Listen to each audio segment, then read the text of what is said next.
है। और ये पत्नी ने कहा, वो तो जब प्रेम हो, अपना आदमी हो, तभी तो गुस्सा करता है।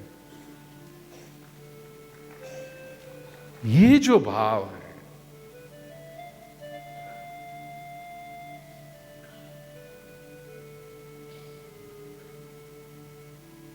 ये महिला को कितना प्रेम रहा होगा कि वो अपने पति के क्रोध, पति को पछतावा है कि मैं क्रोध कर रहा हूं, लेकिन महिला को लगता है मैं उनकी हूं और वो मुझे अपना समझते हैं, इसलिए क्रोध करते हैं। उसको क्रोध में भी पति का प्रेम दिखाई पड़ता है।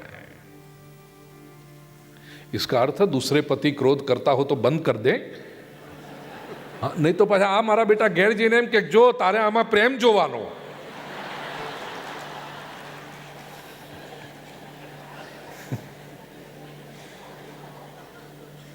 ऐसा नहीं। हाँ, क्योंकि उपदेश देने में तो हम कितने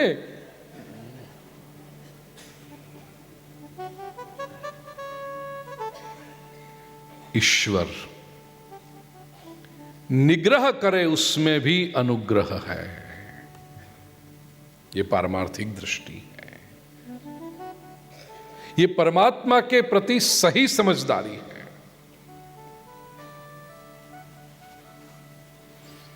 इसलिए अवतार जब होता है तब करुणा से होता है। अवतृ शब्द भी बहुत तो सुंदर है। मैं कल सुषमा को लिखवा रहा था न्यूज़पेपर के लिए रिपोर्ट। अवतृ, अवतार शब्द की जो व्युत्पत्ति होती है, अव का अर्थ है नीचे, त्रु तैरना, नीचे आकर स्वयं तैरना और दूसरों को भी तारना, इसे कहते हैं अवतार।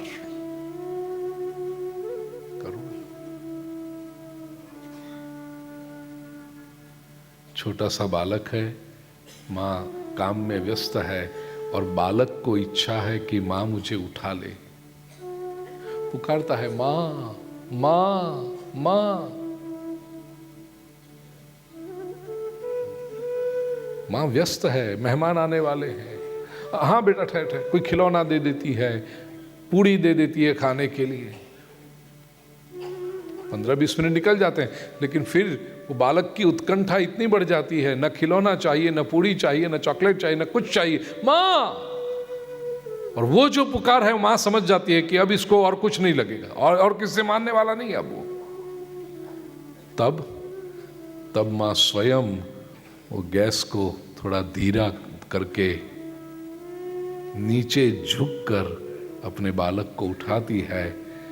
बालक को उठाने के लिए नीचे की ओर झुकने वाली माँ में जो सौंदर्य है, वो जिसको पता चले उसको पता चलता है कि कर्तुम अकर्तुम अन्यथा कर्तुम समर्थ त्रैलोक्य का अधिपति अवतार धारण करके इस सृष्टि में क्यों आता है।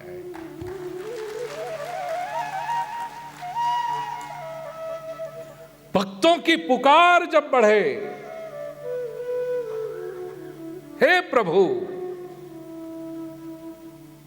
और प्रभु को पता चल जाता है कि ये कोई शिकायत के लिए पुकार नहीं है, ये कोई रोने धोने की बात नहीं है, ये कोई मांगने के लिए नहीं पुकार रहा है, उसको केवल मेरी आवश्यकता। हाँ, नहीं तो मां बड़ी खुश है यदि खिलौने से बात निपट जाए। एक पूड़ी लेकर के पूड़ी चबाता बैठे और मां अपना काम करे, मां बड़ी प्रसन्न है।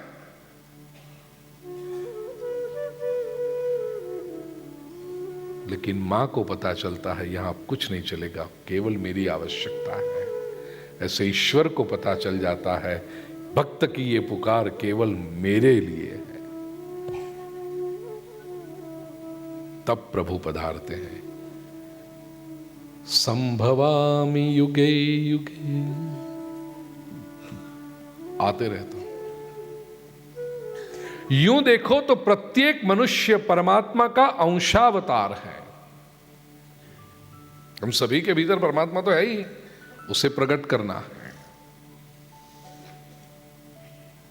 हमारी अच्छाई को प्रकट करना है। प्रभु अवश्य पधारते हैं।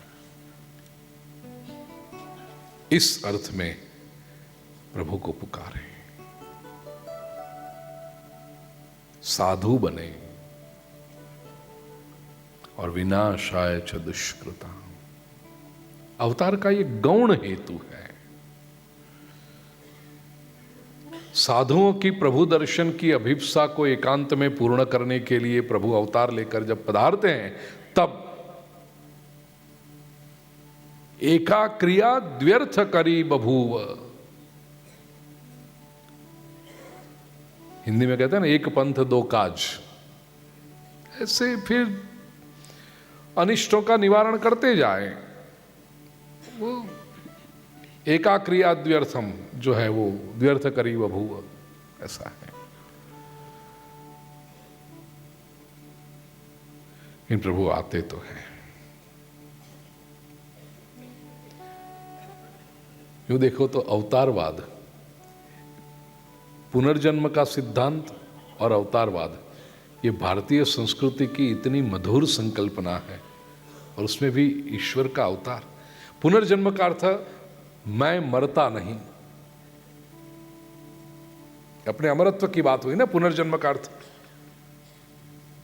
मैं बार बार आता हूं, और यदि मैं बार बार आता हूं तो मैं अकेला नहीं हूं। जब जब मेरी पुकार होती है तो मेरी मां, मेरा प्रभु भी बार बार आता है। वो अवतारवाद, ये भी एक सिक्के का दूसरा पहलू है। मनुष्य के लिए पुनर्जन्म और परमात्मा के लिए अवतार। संभवामि युगे युगे।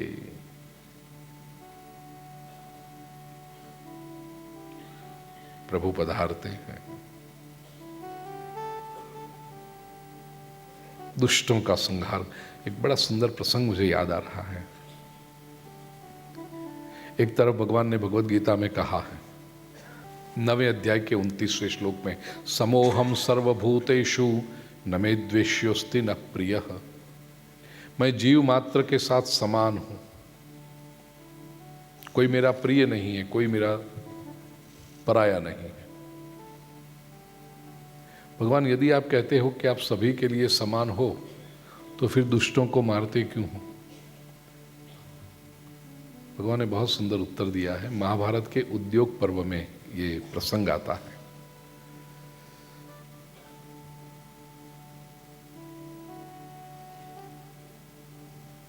दाक्षिणात्य जो पाठ है महाभारत का, उसमें ये श्लोक है अधिक। द्विषदन्नम न भोक्तव्यम द्विषंतम नैव भोजयेत, पांडवान द्विषसे राजन मम प्राणा ही पांडवाः। घटना, हस्तिनापुर में विष्टि के लिए पहुंचे भगवान श्री कृष्ण है। यह घटना है। पहले संजय विष्टि वो निष्फल हो गई। पांडव तो मान जाते धृतराष्ट्र की सारी बातों को, लेकिन भगवान श्री कृष्ण वहां उपस्थित थे। भगवान ने कहा कि मीठी मीठी मधुरी बातें कर रहा है, लेकिन ये बातें जहां से आई हैं वहीं से आचरण शुरू हो जाए तो अच्छी बात है। और श्री कृष्ण ने कहा कि पांडवों के प्रतिनिधि के रूप में मैं विष्टि करने के लिए आ रहा हूं। विश्व का एकमात्र सेल्फ अपॉइंटेड एम्बेसडर है ये। युधिष्ठिर से पूछा भी नहीं तो किसी नियुक्ति करनी हो तो कहा जाए ना कि भाई आप जाओ, हमारी बात जाके दूत के रूप में वहां पर रखो। किसी ने भी कहा मैं आ रहा हूं पांडवों का दूत बन के। पहुंचे हस्तिनापुर। घटना आप जानते हो।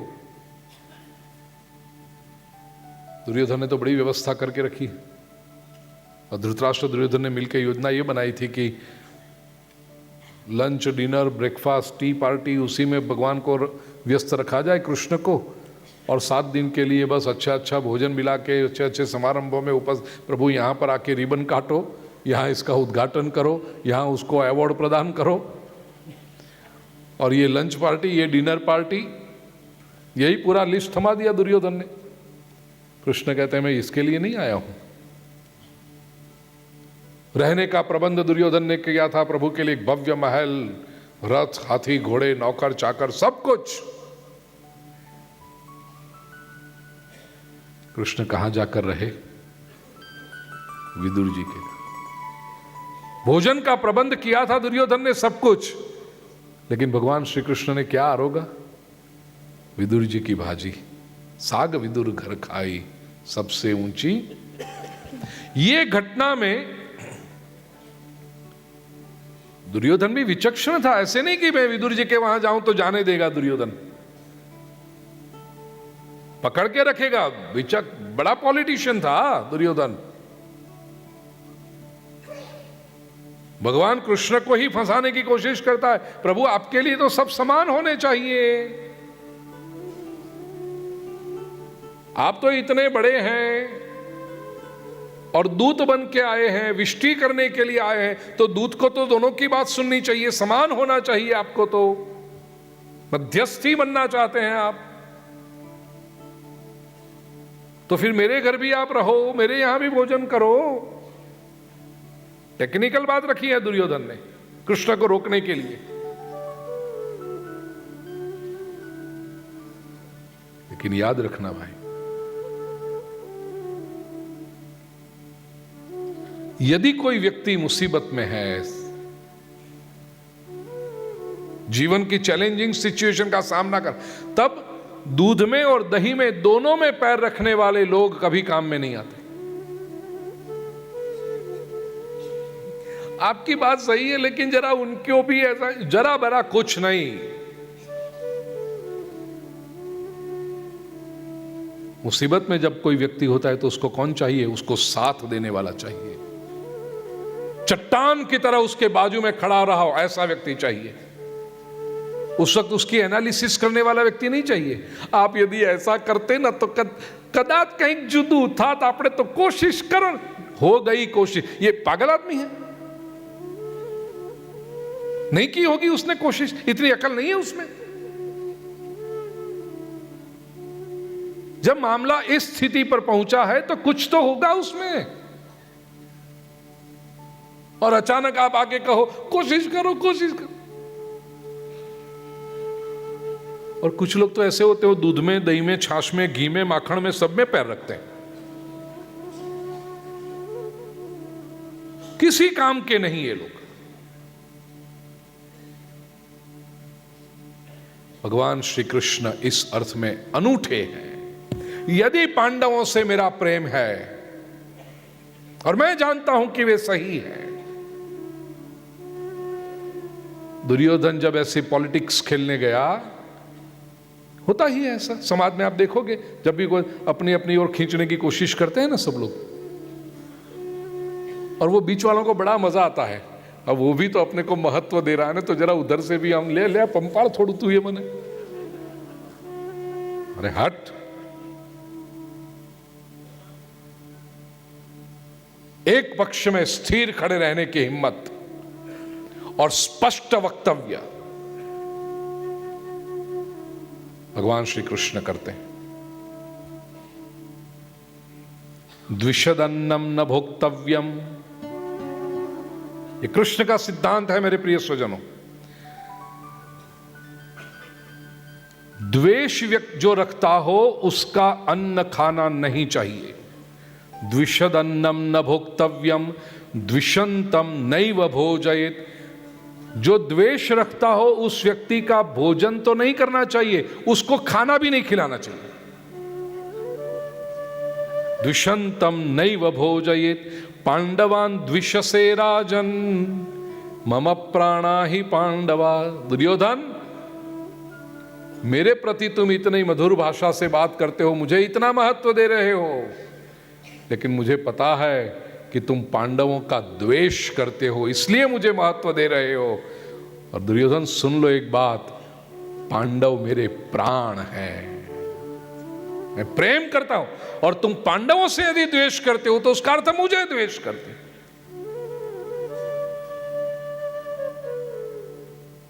न तेरे यहां मैं भोजन कर सकता हूं, न मैं तुझे कभी द्वारिका में बुला सकता हूं खाना खाने के लिए।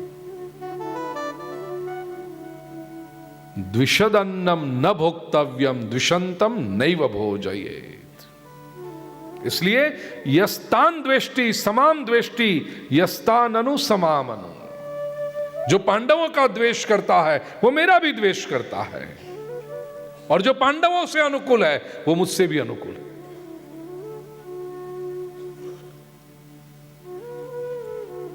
इतने कष्ट इतनी मुसीबतें, दुर्योधन ने इतना कीचड़ उछालने का प्रयास किया पांडवों के ऊपर, लेकिन पांडव अक्षुण्ण रहे। क्यों? क्योंकि भगवान श्री कृष्ण का ऐसा चट्टान की तरह सपोर्ट। मुझे पता है पांडव सही है, नहीं तो मेजॉरिटी दुर्योधन के पक्ष में थी। 11 अक्षौहिणी सैन्य दुर्योधन ने, पूरी संपत्ति, राजसत्ता, महल, सिंहासन सब पकड़ के बैठा था दुर्योधन। पांडव तो बेचारे जंगल में घूम रहे थे। लेकिन कृष्ण ने कहा, यदि आप कृष्ण के भक्त हैं ना, तो एक बात करना, जीवन में स्टैंड बहुत क्लियर रखना। सब जगह पे पांव रखने मत जाना, यदि आप कृष्ण के भक्त हैं तो। और न करे नारायण, कभी आप उस स्थिति में हैं, पांडवों जैसी स्थिति में, कि आपका कोई दोष नहीं, फिर भी आप कष्ट भुगत रहे हैं, तो उस समय जो सबके पास ये सहलाने जाते हैं ना, उनको आप मत रखना पास में। जो चट्टान की तरह आपके पास खड़े हैं कृष्ण जैसे, उन्हीं पर भरोसा रखना, वो ही आपके काम आएंगे। बाकी हम देखते हैं, अरे वो उनकी बात सुनते हैं, उसके पास जाके उसने 2 घंटे बात की, उसके बाद खाना खाया, तो हम भी बुलाएंगे, जरा इधर भी आओ ना, हमारे यहां भी, हम भी कुछ बात करेंगे। अरे घेर जा तारा, नहीं चाहिए तू। क्योंकि इधर उधर आने वाले लोग कभी काम में नहीं आएंगे। You are wasting your time and energy. चट्टान की तरह खड़े। परित्राणाय साधूनाम, प्रिय स्वजनों,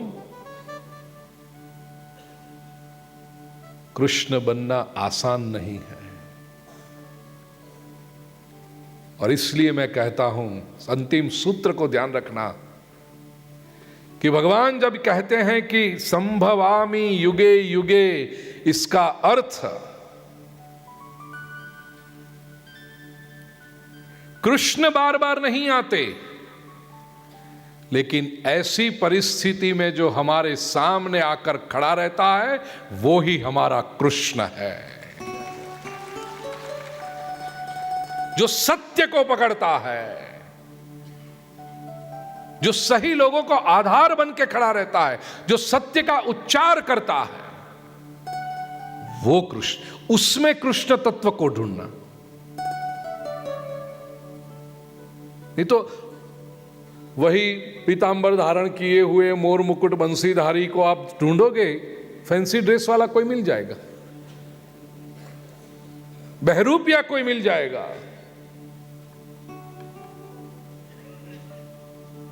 आज के युग में कृष्ण यदि आए, सत्य का उद्घोष करने वाले, कृष्ण चेतना, कृष्ण कॉन्शियसनेस,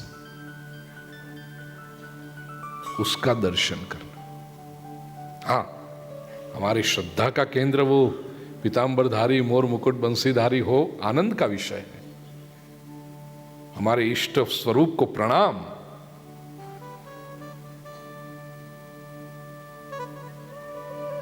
लेकिन वास्तविक उस आकार को मत ढूंढना, उस चेतना को ढूंढना। संभवामि युगे युगे, धर्म अव्यय है, धर्म अविनाशी है, धर्म शाश्वत है।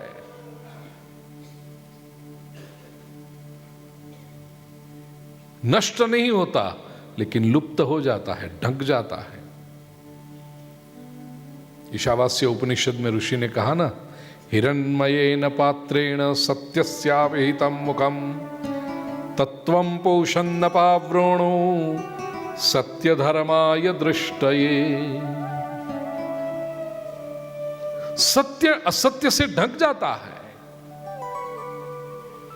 सत्य ये अफवाहों से, गॉसिप से ढक जाता है। वो सत्य को अनावृत करना पड़ता है, खोलना पड़ता है उसको। वो चेतना जो है वो कृष्ण है। संभवामि युगे युगे, बड़ा प्यारा श्लोक है, बड़ी हिम्मत देने वाला श्लोक है कि पुनर्जन्म के सिद्धांत के अनुरूप हम बार बार आते हैं, और जैसे हम बार बार आते हैं ऐसा हमारा भगवान भी बार बार आता है।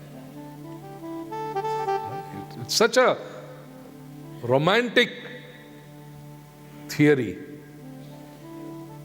मैं साहित्य की दृष्टि में रोमांटिक कह रहा हूं, क्योंकि लोगों को रोमांटिक का अर्थ वही है, फिल्म में हीरो हीरोइन पेड़ के आजू बाजू नाचे गीत गाते, वो कहते हैं रोमांस। नहीं, रोमांस वो केवल वो नहीं है। रोमांटिक का साहित्यिक अर्थ समझना, बड़ी आनंद देने वाली ये संकल्पना है।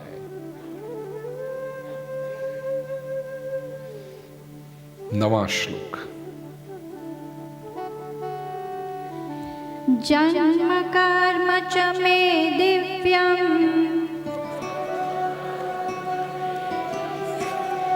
एवं यो वेत्ति तत्त्वतः त्यक्त्वा देहं पुनर्जन्म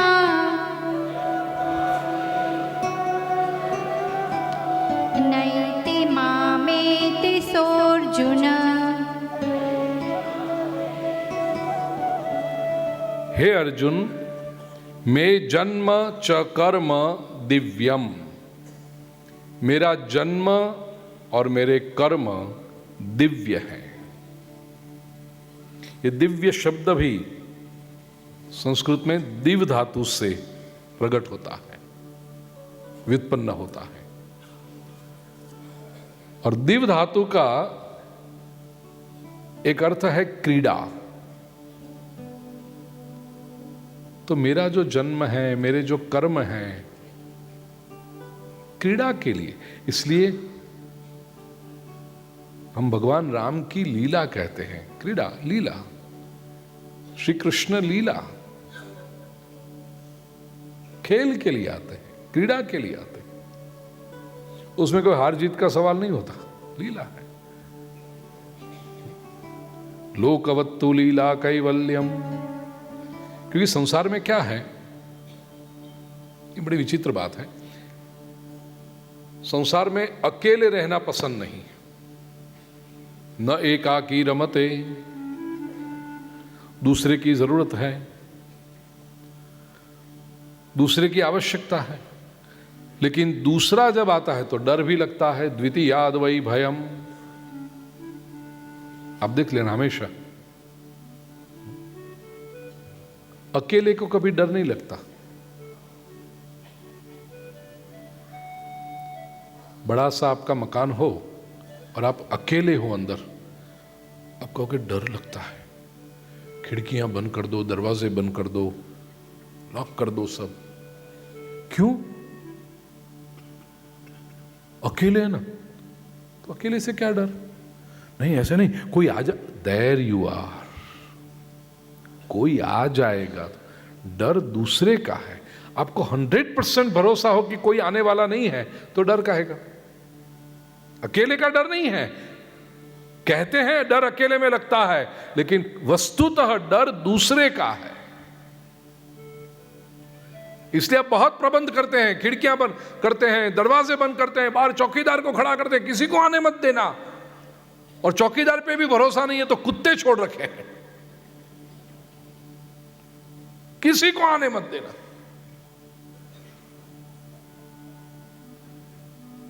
द्वितीयाद वै भयम। अब करें क्या? अकेले में बोर होते हो, दूसरे से डर लगता है, क्योंकि दूसरा आता है तो कंपैरिजन शुरू हो जाती है। कभी आप उससे बड़े हो, कभी वो आपसे बड़ा हो जाता है। उसमें भय में ईर्ष्या सब कुछ आ गया। हाँ, तकलीफ, मतलब दूसरे से दूसरा चाहिए भी और दूसरे की तकलीफ भी है। तो कोई ऐसा संबंध बनाओ कि जहां दूसरा हो भी, जो आपकी बोर्डम को दूर करे और आपको डराए नहीं, आपको भय ना हो उससे। वो कौन सा संबंध है? खेल का संबंध है। क्रीड़ा का संबंध है। When you are playing with someone, ठीक है, प्ले गेम में भी तुलना तो होगी, कोई हारेगा कोई जीतेगा, लेकिन ठीक है। यदि आप हार गए तो सामने वाले से जाकर कहोगे यू प्लेड वेल टुडे, बहुत अच्छा खेले आप, आज मजा आया। और कभी आप जीत गए तो वो आपके पास आके कहेगा आज आपने अच्छा खेला है, मजा आया। तो ये खेल का एक संबंध ऐसा है जहां हार जीत की पीड़ा नहीं है, वेदना नहीं। कुछ लोगों ने उसमें भी ले आए, उसमें भी फिर जुआ ले आए, फिर उसमें भी सेटिंग ले आए, वो बात छोड़ो। लेकिन गेम का एक संबंध ऐसा है कि हार जीत की पीड़ा, हारे हारे कोई बात नहीं, कल अच्छा खेलेंगे, जीत गए तो कोई बात नहीं, आज वो अच्छा खेला। भगवान ने ये सृष्टि का निर्माण क्यों किया? लोकवत्तु लीला कैवल्यम। प्रिय स्वजनों, याद रखना, ये जो लीला है वो केवल भगवान ने अपने खेलने के लिए, हम भी तो भगवान के हैं ना, तो भगवान ने हमारे लिए भी जीवन को एक खेल के रूप में, एक लीला के रूप में लोगे तो जीवन आनंददायक घटना है। लेकिन हम सब भूल ये करते हैं कि जीवन को खेल के रूप में नहीं लेते, जीवन को वास्तविकता के रूप में ले लेते। बड़ा पड़ी खेचा खेची। अब क्या आश्चर्य है कि जीवन में अशांति निर्माण न हो। नाटक इसलिए था कि आप देखकर प्रसन्न हो जाओ, लेकिन नाटक में इतने इन्वॉल्व हो गए। जब छोटा था और कभी जाता था तो थिएटर में, जो ये भी एक अच्छा है, नाटक का थिएटर जब लाइव होता है तो आगे बैठने वाले वीआईपी होते हैं। हाँ, नाटक में जाओ तो आगे की सीट जो होती है वो महंगी वाली होती है, पीछे की सीट सस्ती होती। लेकिन फिल्म में पीछे की सीट महंगी होती है और आगे की सीट सस्ती होती, वो पीट क्लास के है। तो जो आगे बैठते हैं ना फिल्म में, देखते पर्दे में, और वो जब हीरो विलन को मारता है तो ये उभा थी जाए, बोलो मार मार, तू बेचते नीचे, पेलो मारे से, वो काम कर रहा है अपना, तू बैठ शांति से। बात है, वो कितने इन्वॉल्व हो गए, कितने वो, उसको लगता है ये मेरा ही काम हो रहा है यहां पर। अब वो मनोरंजन भूल गया, इन्वॉल्व हो गया अंदर, उसका बीपी बढ़ जाता है बेकार में।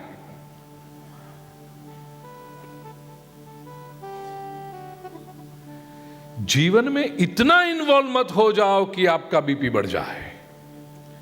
जीवन को लीला के रूप में लो, खेल के रूप में, ठीक है।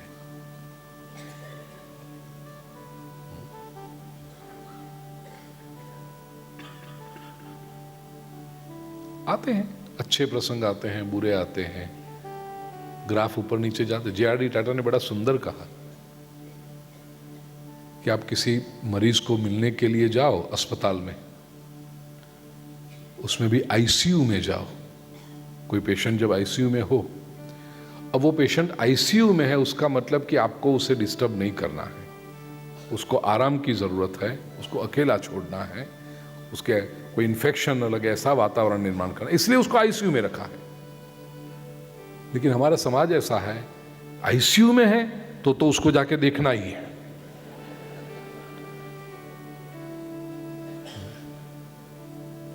घर वाले रोकते हैं कि डॉक्टर ने मना, नहीं नहीं नहीं, मोढ़ू बतावड़ी आओ, पर पेलो नथी जोवा मांगतो तारू मोढ़ू,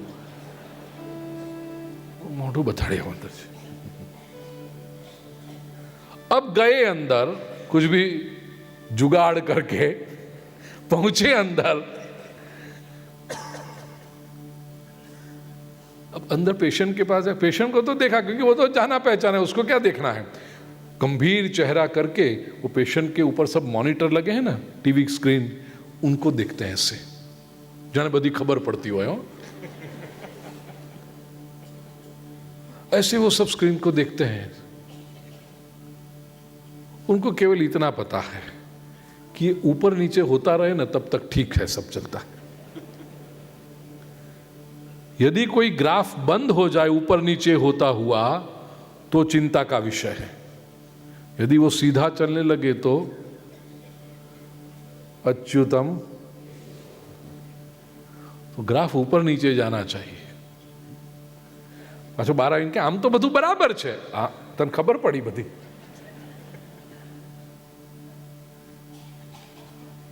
JRD टाटा ने कहा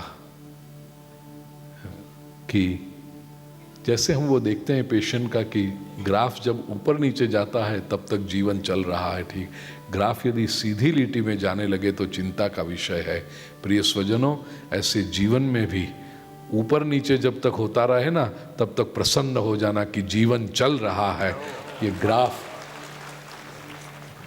सीधी लिटी में चलने लगे तो चिंता का विषय है। फिर तो अच्छी घटनाएं आए, बुरी घटनाएं आए, अनुकूलता प्रतिकूलता सुख दुख आते रहना चाहिए। लीला है ये, लोकवत्तु लीला कैवल्यम। ये दिव्य शब्द का एक अर्थ है, दिव्य धातु का अर्थ है लीला, खेल। भगवान कहते हैं मेरा जन्म मेरे कर्म दिव्य। एवं यो वेत्ति तत्वतः, ऐसा जो तत्व से जानता है,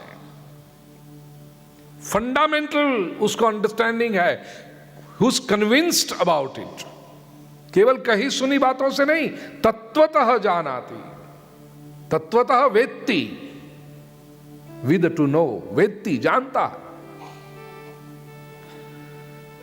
ऐसे व्यक्ति का परिणाम क्या आता है? त्यक्त्वा देहम पुनः जन्म न एति। वो जब इस शरीर को छोड़ देता है तो उसको फिर से जन्म नहीं आता। तो माम एति, वो मुझे ही पाता है। इसके भीतर का वेदांत ये है। भगवान आप कहते हो कि आपका जन्म आपके कर्म दिव्य है, कैसे है वो? क्योंकि सामान्य लोगों की समझ में नहीं आती ये बात। भगवान कहते हैं क्योंकि मैं सभी का अधिष्ठान हूं। प्रभु आप सर्वव्यापक हो तो फिर एक शरीर में कैसे आकर रहते हो? ये प्रश्न बुद्धिमान लोग करते हैं। प्रभु सर्वशक्तिमान है, उसी का ये प्रमाण है। सर्वशक्तिमान वो है जो सर्वत्र भी रह सकता है और आकार में भी रह सकता है। यदि वो किसी आकार में न रह सके तो उसकी सर्वशक्तिमत्ता कहां आई?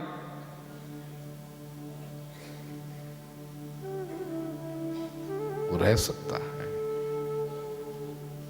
और दूसरे अर्थ में कहा वेदांत ने, अधिष्ठान का जो विषय है, सागर में जो तरंगें आती हैं वो लगती हैं 10-10 फीट 20-20 फीट ऊंची तरंगें उठे तो लगता है कि वो सागर से अलग कुछ है तरंग, लेकिन तरंग सागर से अलग नहीं हो सकती। वो सागर से ही उत्पन्न होती है और सागर में ही समा जाती है। ऐसे ये पूरी जीव सृष्टि सागर से ही उत्पन्न होती है, सागर में ही समा जाती है। और भगवान कहते हैं मैं स्वयं भी जब अवतार धारण करके आता हूं तो मानो ऐसी एक तरंग है जो अस्तित्व से ही प्रकट होती है और अस्तित्व में ही समा जाती है। ये मेरी लीला है।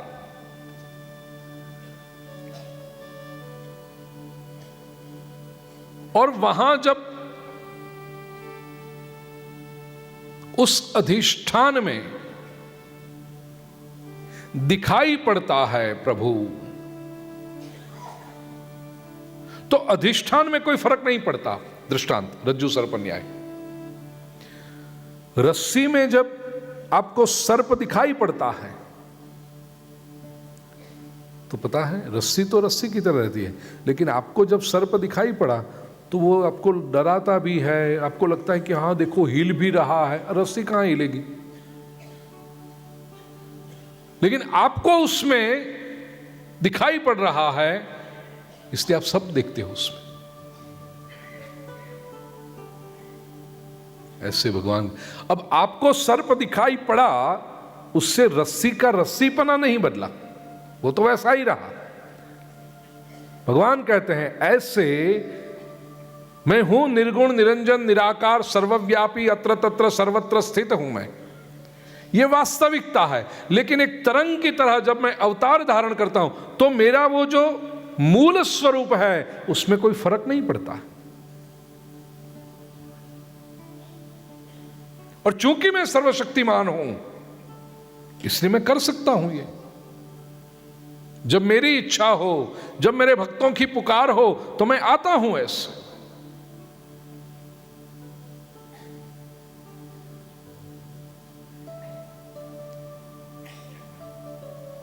नाटक में काम करता हुआ कलाकार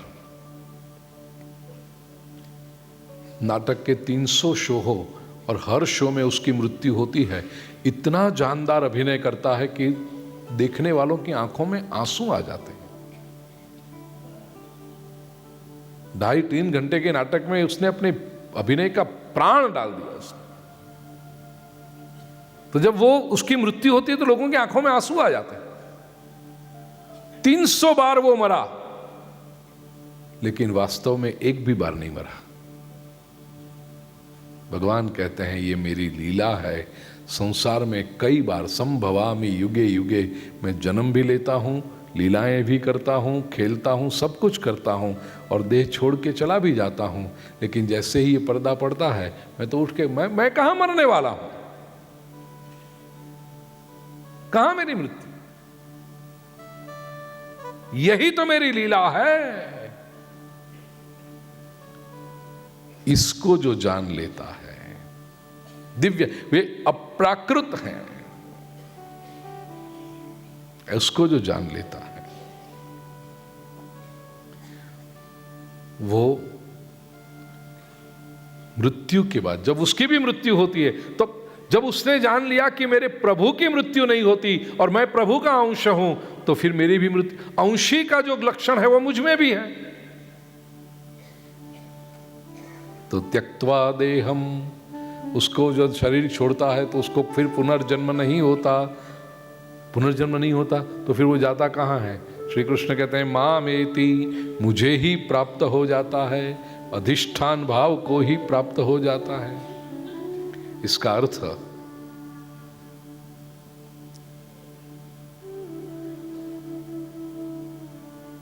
परमात्मा को प्राप्त होना यही साक्षात्कार। मैं करता हूं, मैं भोगता हूं, मैं पुण्य करता हूं, मैं पाप करता हूं, मैं पुण्य का परिणाम सुख भोगता हूं, मैं पाप का परिणाम दुख भोगता हूं, ये मानना यही अज्ञान है। ये अज्ञान ही बंधन निर्माण करता है। जिस क्षण पता चले कि मैं तो प्रभु का अंश हूं, तो फिर बंधन कैसा? ये ज्ञान हो जाए तो फिर न बंधन है, न बंधन के परिणाम स्वरूप जन्म मृत्यु है। और जन्म मृत्यु जब नहीं रहे तो कहां जाएंगे? भगवान कृष्ण कहते हैं माम एति, मुझे ही प्राप्त करते हैं। अच्छा, तो प्रभु आप जो ये कह रहे हैं, ऐसा कोई किसी ने प्राप्त किया, ऐसा कुछ हुआ है? हाँ हुआ है। कितने लोगों को हुआ? कैसे ये लोग हैं? कृष्ण कहते कला बताऊंगा तुझे। कल आकर के 10वें श्लोक पर चिंतन करेंगे। कृष्णाय वासुदेवाय हरये परमात्मने प्रणतक्लेशनाशाय गोविंदाय नमो नमः। ओम शांति शांति शांति। સૌને જય શ્રી કૃષ્ણ. દરેકને વિનંતી પોતાનું સ્થાન ગ્રહણ કરી રાખજો. પૂજ્ય શ્રી ગુરુજી વ્યાસાસન પર બિરાજમાન બેઠા છે ત્યાં સુધી દરેકને પૂજ્ય શ્રી ગુરુજીની અમૃત વાણીમાં ગીતા જ્ઞાન યજ્ઞ જીવન સંહિતાનો પાઠ જ્યારે ભણી રહ્યા છીએ ત્યારે એ જ CD, DVD, MP3 કે ભાગવતામૃતમ ગ્રંથ પ્રાપ્ત કરવા ચાહો તો બહાર નીકળતા સત્કર્મ સાહિત્ય પરિવાર દ્વારા ત્યાં સ્ટોલ લગાવેલો છે, ત્યાંથી લઈ શકો છો. મંગલમ ઓમકાર મંગલમ ગુરુ મંગલમ ગુરુદેવ મંગલમ ઓમ મંગલમ ઓમકાર મંગલમ गुरुमङ्गलं गुरुदेवमङ्गलम् ॐ मङ्गलम् ओङ्कारमङ्गलं गुरुमङ्गलं गुरुदेवमङ्गलम् ॐ मङ्गलम् ओङ्कारमङ्गलं गुरुमङ्गलं गुरुदेवमङ्गलम् ॐ मङ्गलम्